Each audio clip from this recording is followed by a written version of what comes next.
Hi, and welcome back to Fedmail. Great to have you here on this late August Friday afternoon. Hope you are enjoying the weather and preparing for the long weekend ahead. Let's get into international news, where there was a very successful preemptive strike by Israel on targets in southern Lebanon.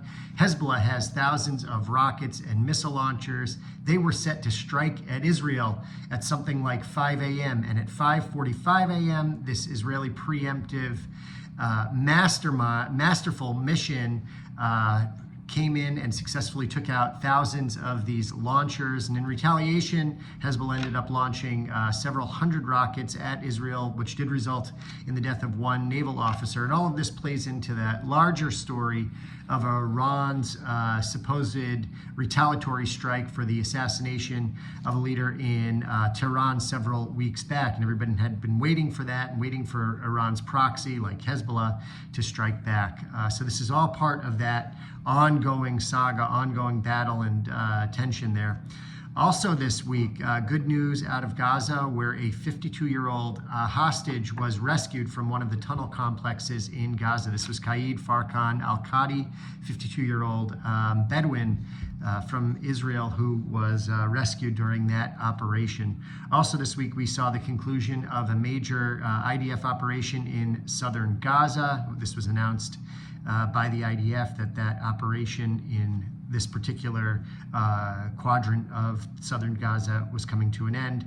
And there was also an escalation in Israel's mission to halt weapons being transferred through Syria to Lebanon to Hezbollah forces.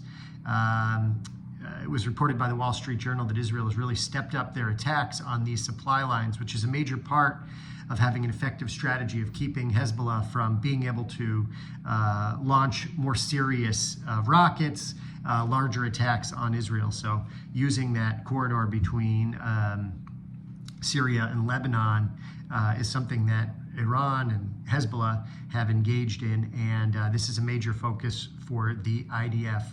Also this week, we saw an escalation in activity by the IDF in the West Bank, particularly the northern part of the West Bank. And this was a hotbed of terror activity over the last several months. And Israel's been very concerned that an October 7th type attack could be launched from there. And there are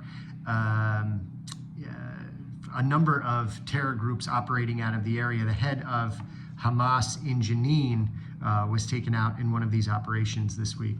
And of course, now with colleges back in session, we are seeing a resumption of the protests on campus. So we've been watching that closely and seeing how colleges respond. And of course, Jewish Federation as a national and international movement has worked to address and support colleges in helping to make sure that Jewish students feel safe on campus, while also, of course, upholding students' rights to protest.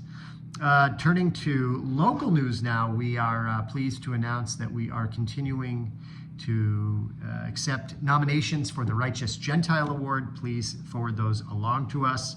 We ask you to mark your calendars for September 24th, a major event on anti-Semitism and anti-Zionism taking place at the JCC, sponsored by Federation and Hadassah. Also, of course, mark your calendar for October 7th, where we will be holding a one-year anniversary memorial service and a abbreviated annual meeting that evening at the JCC also.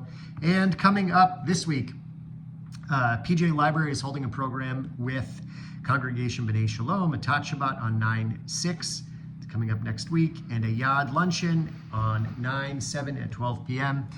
In the meantime, I wish you a good Shabbos and a hearty Mazel Tov to the Libero family on the marriage of Moshe Libero, which took place this past week, to beautiful Alti, and we're excited for them and wish them a lot of joy and simchas for years to come. And of course, wishing you a good Shabbos, Shabbat Shalom. Thanks for tuning in. Take care, and bye-bye.